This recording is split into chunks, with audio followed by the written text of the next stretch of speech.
আজ আমি Korean Atomy প্রোডাক্টের সেমিনারে আর এসেই গরম গরম কফি নিয়ে নিলাম। তো আমি প্রথম যখন জয়েন করেছিলাম আমার প্রোডাক্ট আমি নিজে ব্যবহার করতে খুবই ভালো লেগেছে। আর এখন যাদেরকে আমি দিয়েছি তারা নিজে থেকে মানে বলছিলাম আমি একটু আগেই তো রাখি ম্যামের তরফ থেকে আমাকে কোরিয়ান প্রোডাক্ট আমি অনেক সেল করেছিলাম, তো আমাকে একটা গেঞ্জি গিফট করেছে। তো সেই সম্বন্ধে আমার এক্সপিরিয়েন্স কিছুটা বলছিলাম সবার সঙ্গে। বলছে ম্যাডাম তোমাদের কি এই প্রোডাক্টে কন্ডিশনার আছে? আমি বললাম নিশ্চয়ই আছে, দেবো তো আমি। তো বলে স্যার যেটা বলছে যে লাভ এন্ড শেয়ার।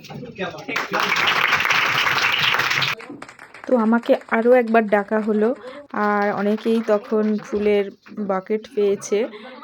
তো আমাকেও মনে হয়েছে একটা দেবে। হ্যাঁ ঠিক তাই, রাজু স্যার তাই বললো, কোরিয়ার লোক ডবল ডবল গিফট পাচ্ছে। তো আমি খুব খুশি। Thank you Korean Atomy, thank you Rakhi ma'am. যেরকম স্কিনে আমরা টোনার ডেভেলপ করি, রাইট? টোনিং করি স্কিন, তো এই বডিটাও টোনিং করে দিলাম। সবশেষে প্রোডাক্টের উপরে আমাদের কিছুটা নলেজ দেওয়া হলো, তারপর বাড়ি।